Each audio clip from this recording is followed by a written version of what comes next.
this year's Summerslam was something else, so we need to talk about it ASAP.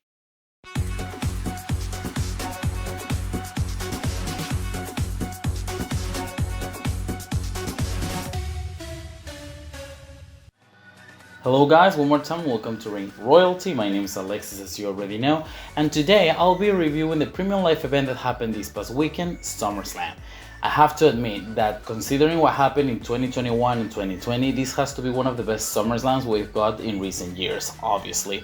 I am super happy with most of the things that happened, and we're going to talk about into detail about each thing involving women's wrestling, because women's wrestling delivered this past Saturday. Let's start with this ride and with this very interesting review. The first women's match of the night was actually the opener for SummerSlam, and it was Bianca Belair defending the Raw Women's Championship against Becky Lynch. Being honest, I wasn't sure how to feel about this match in particular because we have seen this rivalry go on for a while, ever since SummerSlam 2021, so I was a bit tired of it, but I knew the match would be great because Becky and Bianca can deliver absolutely every time they step into the ring together, and this was no exception, obviously. The dynamic of this match was a bit different than the others because Becky Lynch was targeting Bianca's arm. I know she has the disarmer, but she has been using only the manhandle slam to win matches lately, so I mean it was refreshing to see her use her original finisher, the disarm her, or at least prepare the field to hit that move. As expected, these two ladies tore the house down, and let's talk about specific spots because this match was very spotty and there were so many great things that happened and that I remember clearly. The first one was the spot outside the ring where Bianca Belair tried to hit the KOD, Becky counter, put Bianca Belair on top of the barricade and then hit a leg drop outside the ring. That was very creative. By now we know that Becky Lynch loves leg drops. She hits at least 2 or 3 in each of her matches, and I was so happy to see that finally someone can counter them. Bianca Belair countered Becky's leg drop inside the ring into a powerbomb. That was creative as well, something we haven't seen before. And I think this is what happens when Becky and Bianca step into the ring together. Whether we have seen them face each other numerous times or not, they still deliver, and that's because they keep the elements of the match fresh, and there's always storytelling here. I also really enjoy when Becky Lynch hit the Diamond Dust, or aka the Facelift, a small tribute to Layla. Becky Lynch has never done that move, and that's what I'm talking about with bringing something new to the table. They keep doing that each and every time. Another brutal spot, and that was so well done because the styles meshed together so well. Becky locking in to disarm her, which was countered into a KOD outside the ring. And this was a false finish. For a second I thought that Becky Lynch was knocked out cold and that she would lose by countout, which makes sense, so Becky wouldn't look weak, but at the same time it wouldn't really feel like this was a SummerSlam match if it ended in a countout, so I am glad that that didn't happen. But there were some other false finishes that I really enjoy and got the crowd on the edge of their seats. For example, when Bianca was on the top rope and Becky, using the braid, hit a manhandle slam, and it looked for a second that Becky was winning the title back, but it didn't happen either, and that was so good. I have to admit that I remember the crowd being kind of dead and silent the first couple minutes of the match, but then when they picked up with these amazing combinations, counters, spots, and especially false finishes, the crowd was activated very quickly. And the ending was also fire with another new spot that we haven't seen before. Becky Lynch tried a top rope manhandle slam, which was countered by the champion into a Spanish fly. Bianca doing the Spanish fly, knocking Becky Lynch out so she could hit the KOD for the 1, 2, 3, and Becky Lynch lost her opportunity, and this was sweet revenge for Bianca Belair, who not only retained the Raw Women's Championship but also got revenge from that 20-second screwjob from last year's SummerSlam. So long-term storytelling, kudos to that.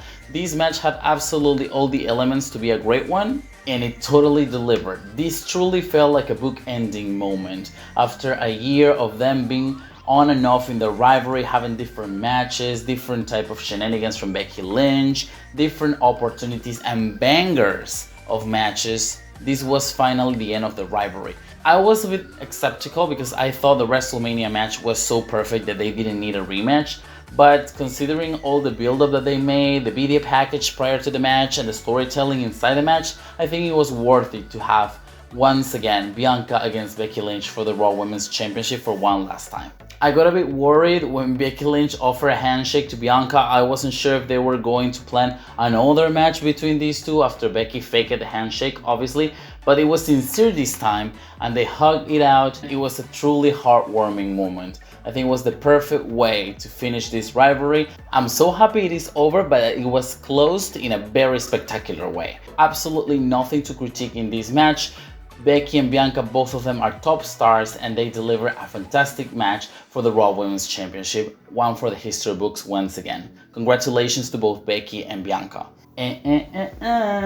But if you thought we were over with the Raw Women's Division side of things at SummerSlam, you were wrong, because while Bianca was celebrating her victory in the ring after a banger of a match, Bayley decided to return and it was so great to see the role model back. It's been over a year since Bayley was out with a knee injury, and having Bianca Belair inside the ring, who was the woman she was feuding with at the time of her injury, made a lot of sense. Also, Bianca has been a very strong champion, so she needs credible contenders, and I think Bayley just arrived on the perfect time. She's very credible contender, and it also makes sense that they want to finish the rivalry that was interrupted by the injury Bayley suffered. There were many reports that Bayley was returning at SummerSlam, so it was a pleasant surprise, but it wasn't as big of a shock. However, the shocks came right after Bayley, because Dakota Kai popped up out of nowhere without even a WWE contract. She was released back in April, joining Bayley in this returning SummerSlam extravaganza, and I was like,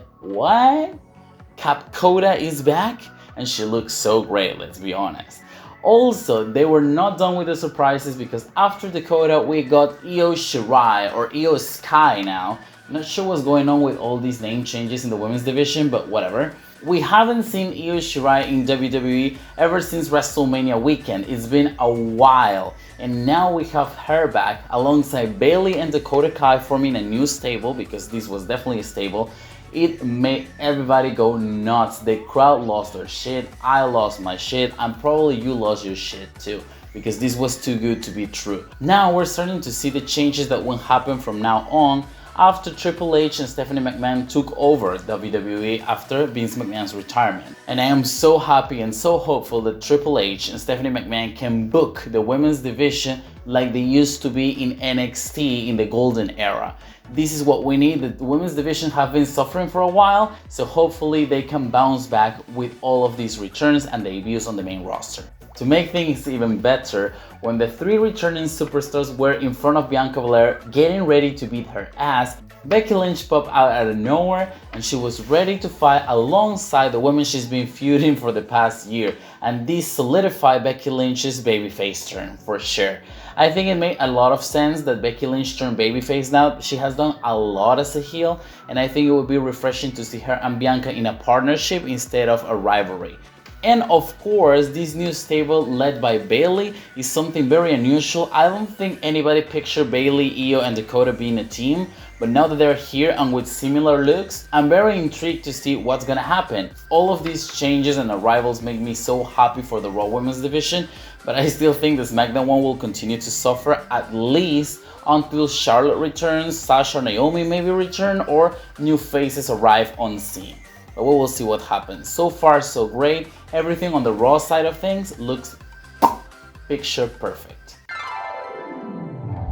Before moving to the next match, I would like to give some shoutouts. First of all, Maryse. Maryse looks stunning as always at SummerSlam. She was doing her usual shenanigans, distracting Logan Paul. She has been so entertaining lately. So even though she wasn't wrestling, she deserves a shout out for being at SummerSlam. And another shout out goes to Rhea Ripley, who has just returned this past edition of Raw, and she was the manager of Finn Balor and Damian Priest, her partners at the Judgment Day. I was a bit scared that maybe Rhea was still suffering from the injury and that she would stick to a managerial role, but that was not the case. She got very physical, and the way that she picked up Dominic Mysterio and threw him against the apron of the ring was so badass. I am craving intergender wrestling every time I see Rhea Ripley mix it up with the guys. So hopefully we get that soon, and so happy to see Rhea healthy and back in WWE programming. So a shout out to her as well.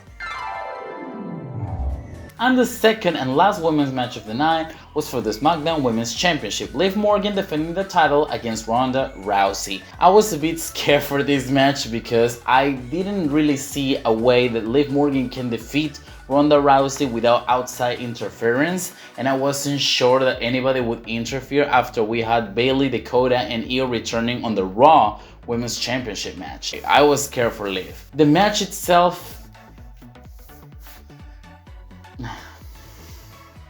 I didn't like it, I'm sorry, not even one bit.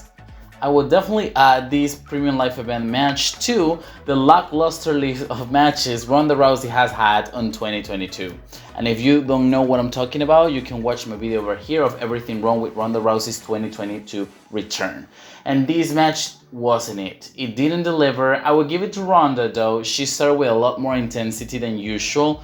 She surprised me with that gigantic knee strike that almost knocks Liv Morgan out. But I don't know, something wasn't really clicking. There was a lot of messy spots at the beginning of the match when they were trying a roll-up. I don't even know what they were trying to do, but it looked very clunky and messy. It was obviously a botch. They were not connecting. Liv Morgan had a poor showcase, let's be honest. And the only thing that I remember that was kind of memorable that she did was this crucifix bomb, but that's about it. And she is the champion. She has to look believable, and I know Ronda Rousey is the baddest woman on the planet, and it has all the sense in the world that Ronda beats Liv Morgan's ass, but considering what the ending was, I still think they did Liv dirty. I consider the excitement just wasn't there. Not even the crowd there was really that invested in the match, and I'm not sure why, but there was something off, like the atmosphere wasn't really this thrilling experience that we wanted. And this was Liv Morgan's first title defense, so we really hope that she had a good showcase and a good match with Ronda, and I wouldn't say so. I don't think this was a great match at all. It was just standard, even below standard for some people. Something that was nice is the way that Liv Morgan survived 3 armbars by Ronda. The thing that pisses me off though is that Ronda always does the same 5 moves. Anyway, after Liv managed to escape 3 armbars, Ronda managed to lock in a 4th one, and this is when the ending came, which seemed a bit abruptly. I'm not sure if I was maybe distracted the moment I was watching the match, but for me it came out of nowhere. It was very rushed. I don't even think they had a 5-minute match. Not sure if the time was cut or what happened, but something didn't feel right in the ending. So Ronda had the armbar locked in, then Liv Morgan kind of like stood up, so she was spinning Ronda's shoulders. Liv Morgan tapped out when the count was in 2, but the referee didn't see it, so he counted the 3. Liv Morgan retained the SmackDown Women's title, and Ronda Rousey was fuming. A very controversial ending. I guess what they tried to do is making them both look strong. So Ronda was the badass bitch that was dominating the whole match, and Liv Morgan retained the title by a fluke victory kinda, but still remained as the face of the SmackDown Women's division. So in that sense, I would say it was great booking wise. But overall, after the very underwhelming match that they had in these first 4 minutes, I don't think the ending really helped hype the match or even make it memorable at all. The only thing that I can rescue from this match is the fact that Ronda Rousey finally snapped after the screwjob that she just suffered and turned heel, attacking not only Liv Morgan but also the referee. She was pissed, and this is the Ronda that we needed. I also mentioned that in my video of everything wrong with Ronda. We needed heel Ronda, and it finally happened at the biggest party of the summer. Hopefully Ronda Rousey can become the beast that I've been craving to see, and she doesn't need to cut promos. Please WWE, don't give her the mic anytime soon. Just bring her out, let her destroy absolutely everyone, and go back to the backstage area, please. I am looking forward to see what's Ronda gonna do now that she's a heel. Hopefully an alliance with Shayna Baszler, a badass tag team that we've been craving for a while, I believe. And for Liv Morgan, congratulations on retaining the title, but I don't think this was nothing memorable for Liv Morgan. This was nothing beneficial for Liv either. She looked very weak. There were some very clunky spots and botches, and the way that she retained, it was just like, meh. She was destroyed by the end of the match after receiving so many arm bars. She was just happy that she was the champion, but I don't know, are we happy with this Liv showcase? Bottom line is that not everything can be perfect. The Raw Women's Division is still must-see, while the SmackDown Women's Division is still suffering from many different things. Hopefully, Stephanie and Triple H can shake the division up as well like they did with Raw, and we would get something brighter for the future. And hopefully Liv Morgan can have better title defenses and a lengthy title reign, because she has busted her ass to get the spot that she's in now. But to get the answers for all of that, we only have to wait and see what's gonna happen on SmackDown. Alright, so this was my review for SummerSlam 2022. Once again, don't forget to share in the comments all your thoughts about this premium live event. Give this video a like and subscribe to my channel if you haven't. That would help me a lot with the motivation to keep posting. And I think I'm missing Charlotte Flair more than I expected. I just have to mention this out of the blue. But I think Charlotte could have saved the hype Liv Morgan and Ronda Rousey needed in their match, because her return maybe costing Ronda the title would make a lot more sense and would get the crowd riled up. Hopefully now that Stephanie and Triple H are in charge, they can get Charlotte, Sasha and Naomi back maybe, or some NXT call-ups for the SmackDown Women's Division, because I really want to see both divisions succeed, not one above the other. My name is Alexis, as you already know. Here is my Instagram if you want to contact me or anything, and I will see you guys next time. Goodbye!